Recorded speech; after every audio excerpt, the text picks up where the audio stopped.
கிறிஸ்துவுக்குள் பிரியமான சகோதர சகோதரிகளே, உங்கள் அனைவருக்கும் நம்முடைய கர்த்தராகிய இயேசு கிறிஸ்துவினுடைய வாழ்த்துக்களை தெரிவிக்கிறேன். இப்பொழுது தீர்க்க தரிசனம் ஒரு ஆணிவேர். எல்லா ஊழியங்களுக்கும் சரி, எல்லா வரங்களுக்கும் சரி, அது ஒரு ஆணிவேர் என்பதை குறித்து தியானிக்கலாம். முதலாவது ஊழியங்களிலே ஆணிவேர் என்பதை குறித்து தியானிப்போம். அதாவது ஊழியத்திற்கு அடிப்படையானது, எல்லா ஊழியங்களுக்கும் அடிப்படையானது ஒரு தீர்க்க தரிசனம். அந்த தீர்க்க தரிசனம் என்பது ஒரு ஆணிவேரை போல, ஒரு மரத்திலேயோ செடியிலேயோ எப்படி ஒரு ஆணிவேர் மண்ணுக்கு புதைந்து காணப்படுகிறதோ அதுபோல் போதக ஊழியமாக இருக்கட்டும், சுவிசேஷ ஊழியமாக இருக்கட்டும், மற்ற எந்த ஒரு ஊழியமாக இருந்தாலும் அவைகள் ஆணிவேராக தீர்க்க தரிசனம் செயல்படுகிறது என்பதை குறித்து இப்பொழுது தியானிக்கலாம்.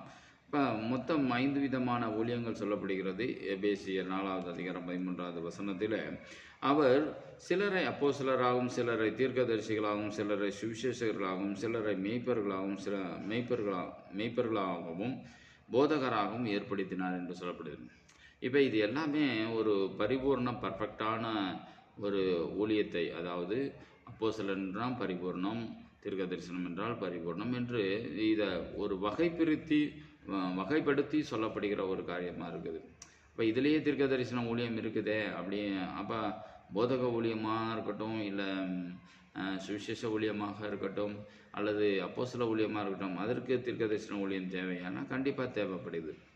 ஏன் தேவைப்படுதுன்னாக்கா, எல்லா இடங்களிலும் தீர்க்கதரிசிகள் இருப்பதில்லை. ஆனால் போதகன் ஏற்ற நேரங்களில் விசுவாசிகளுக்கு ஒரு தீர்க்க தரிசனமான காரியங்களை உணர்த்துவானால் அந்த இடத்துல தீர்க்க தரிசனம் வெளிப்படுகிறது. எனவே இது ஒரு ஆணிவேரான ஒரு காரியமாக இருக்கிறது. எல்லா ஊழியங்களிலும் சில பர்சன்டேஜ் விகிதங்கள் செயல்படுது. இப்போ உதாரணமாக எடுத்துன்னா ஹெட்லைட்டு, இந்த ஹெட்லைட்டு தான், இண்டிகேட்டர் லைட்டு அதுவும் ஒரு லைட்டு தான். அப்போ ஹெட்லைட்டுக்கு இருக்கிற கரண்ட்டு இண்டிகேட்டருக்கு அவசியம் இல்லை. அந்த இண்டிகேட்டர் லைட்டு ஹெட்லைட் மாதிரி செயல்படுவது இல்லை. ஆனால் அதே சமயத்தில் ரெண்டுமே லைட்டு தான், அது அதற்கு ஏற்ற ஒரு பிரயோஜனத்தை கொடுக்குது. ரெண்டுக்கும் 2 ஒயர் தான் அவசியமாக இருக்குது. இதுக்கு 4 ஒயர், இதுக்கு 8 ஒயரு, இல்லை 2 ஒயரு அப்படிங்கிற மாதிரி இருக்காது. எனவே அதுபோல் ஒரு லைட்டுங்கிறது நார்மல், எல்லாமே ஒன்று தான். அதில் எந்த லைட்டுங்கிறத நம்ம பிரிக்கிறோம் இல்லையா, அதுபோல் தான் ஊழியத்தில் சில வேறுபாடுகளை பிரித்து சொல்லப்படுவது உண்டு. அதில் அப்போஸ்தல ஊழியம், தீர்க்க தரிசன ஊழியம், போதக ஊழியம் என்று சொல்லணும். ஆனால் போதக ஊழியத்துக்கு தீர்க்க தரிசனம் அவசியம் இல்லை அப்படின்னு சொல்லிட முடியாது. சுவிசேஷ ஊழியத்துக்கு தீர்க்க தரிசனம் அவசியம் இல்லை என்றும் சொல்ல முடியாது. அப்போஸ்தல ஊழியத்துக்கும் தீர்க்க தரிசனம் அவசியம் இல்லை என்றும் சொல்ல முடியாது. இப்போ ஆதி அப்போஸ்தலன் என்று சொல்லப்படுகிறது.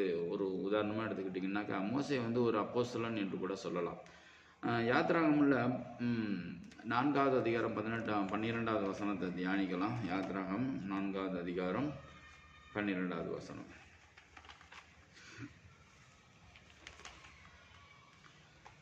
படிக்கிறீங்களுங்க. அதனால் நீ போ, நான் உன் வாயோடே இருந்து நீ பேச வேண்டியதை உனக்கு போதிப்பேன் என்றார். இப்போ இந்த அப்போஸ்தலன்னாவே என்ன அர்த்தம்? அனுப்பப்பட்டவன் அர்த்தம். இப்போ அனுப்பப்பட்டவன் யார் இந்த இடத்துல அனுப்பினார்? தேவனானவர் மோசையை அனுப்பினார்.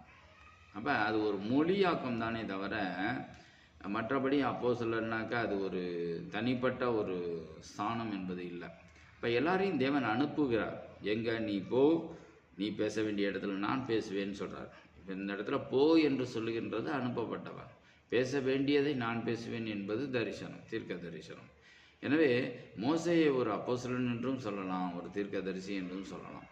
எனவே அவர் அந்த மாதிரியான ஒரு காரியங்களையும் செய்திருப்பார். அவர் அனுப்பினதினால்தான் இஸ்ரவேலர்களை மீட்கும்படியாக மோசே அந்த இடத்திற்கு வந்திருப்பார் என்பதை நம்ம பார்க்கிறோம்.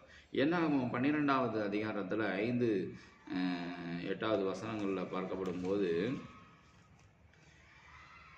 கர்த்தர் மேகத்துண்ணிலே இறங்கி கூடார வாசலில் நின்று ஆரோனையும் மீரியாமையும் கூப்பிட்டார். அவர்கள் இருவரும் போனார்கள். அப்பொழுது அவர், என் வார்த்தைகளை கேளுங்கள். உங்களுக்குள்ளே ஒருவன் தீர்க்கதரிசியாய் இருந்தால் கர்த்தராகிய நான் தரிசனத்தில் என்னை அவனுக்கு வெளிப்படுத்தி சொப்பனத்தில் அவனோட பேசுவேன். என் தாசனாகிய மோசையோ அப்படிப்பட்டவன் அல்ல, என் வீட்டில் எங்கும் உண்மையுள்ளவன் என்று சொல்கிறார். அப்போ இந்த இடத்துல தாசனாகிய மோசையை எங்கும் உண்மையுள்ளவன், என் வீட்டில் எங்கும் உண்மையுள்ளவன் என்று சொல்கிறார். இப்போ இவர் ஒரு தீர்க்கதரிசி, இன்னும் அதற்கு மேலான ஒரு படியை குறித்து வர்ணனையாக பேசுகிறார். அதே சமயத்தில் இந்த மீரியாமா இருக்கட்டும், அரோனா இருக்கட்டும், அவர்களும் தீர்க்க தரிசனம் உரைத்தவர்களாகவும் இருக்கிறாங்க, தீர்க்கதரிசிகள் என்ற ஒரு அந்தஸ்திலும் இருக்கிறாங்க. இப்போ என்ன சொல்ல வரேன் அப்படின்னாக்கா, எல்லா ஊழியங்களுக்கும் தீர்க்க தரிசனம் ஒரு ஆணிவேராக இருக்குது என்பதை நம்ம இதிலிருந்து பார்க்கலாம். அதே போல் ஆவிக்குரிய வரங்களுக்கும் தீர்க்க தரிசனம் ஒரு பிரயோஜனமாக இருக்கிறது என்பதை குறித்து தியானிக்கலாம். 1 கொரிந்தியர் 12வது அதிகாரம் 8-10 வசனங்களை நம்ம பார்க்கலாம்.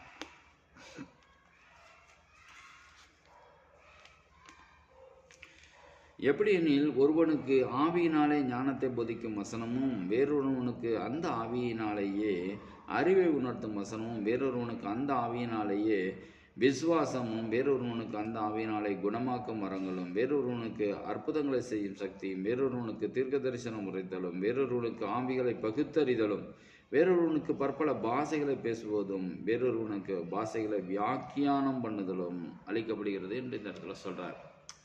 அப்போ பரிசுத்தாவியினாலேயே 9 விதமான வரங்கள் செயல்படுகிறது அப்படிங்கிறத இதில் நம்ம பார்க்குறோம். இப்போ இந்த ஞானத்தை போதிக்கும் வரம் என்று முதலாவது சொல்லப்படுகிறது. ஒருவனுக்கு ஆவியினாலே ஞானத்தை போதிக்கும் வசனம் என்று சொல்கிறார். இப்போ ஞானத்தை போதிக்கும் வசனம் என்பது ஒரு தீர்க்க தரிசனம்.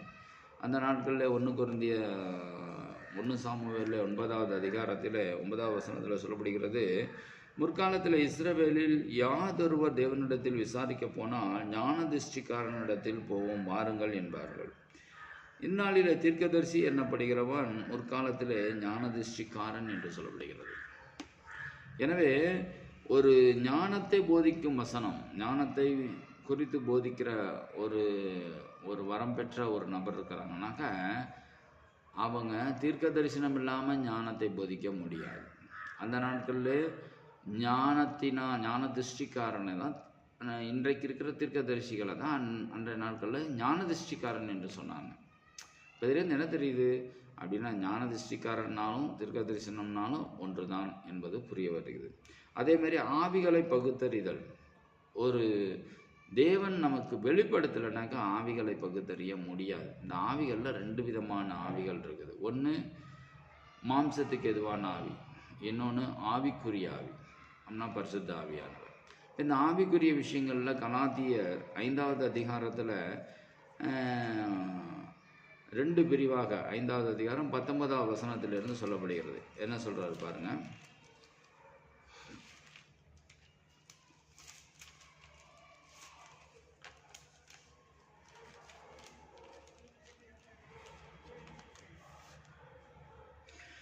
மாம்சத்தின் கிரியைகள் வெளியரங்கமாயின, அவையாமன விபச்சாரம், வேசித்தனம், அசுத்தம், காம விகாரம், விக்கிரக ஆராதனை, பில்லி சுனியம், பகை, விரோதங்கள், வைராகியங்கள், கோபம், சண்டை, பிரிவினைகள், மார்க்க பேதங்கள், பொறாமைகள், கொலைகள், வெறிகள், களியாட்டுகள் முதலானவைகள் என்று சொல்லப்படுகிறது.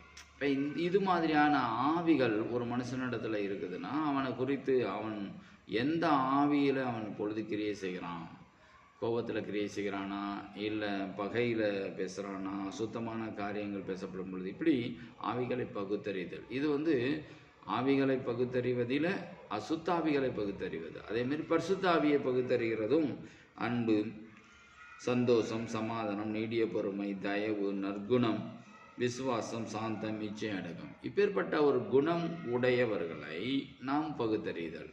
அப்போ அவன் எந்த இடத்துல எப்படி இருக்கிறான், எந்த சூழ்நிலைகளில் என்ன மாதிரி பேசுகிறான் அப்படிங்கிற ஆவிகளை பகுத்தறிகின்ற அது ஒரு வரமாக செயல்படுது. இப்போ இந்த வரத்திற்கு தீர்க்க தரிசனம் ஒரு ஆணிவேராக செயல்படுது. ஆண்டவர் இவன் இந்த வரத்தில் இந்த மாதிரியான குணத்தில் இருக்கிறான் என்பதை ஆண்டவர் நமக்கு உணர்த்தலைன்னா அந்த இடத்துல நம்மளால் உணர முடியாது.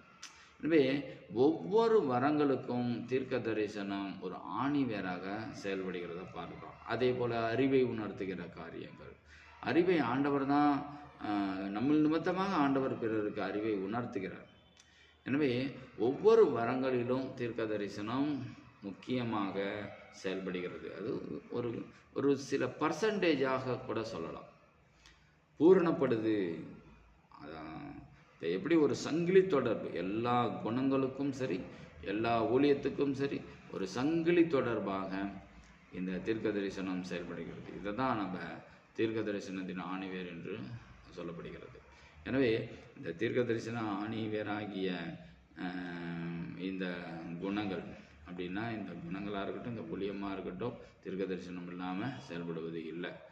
வர நாட்களில் தீர்க்க தரிசனத்தை உணர்வோம். நம்புவது ஒன்று, உணர்வதும் ஒன்று. நம்ம நம்பியிருப்போம், ஆனால் எங்கெங்கே தீர்க்க தரிசனம் வெளிப்படுதுங்கிறத நம்ம புரியாமல் உணராமல் இருந்துக்கிட்டு இருப்போம். அதனால் அதை உணர்வோம்.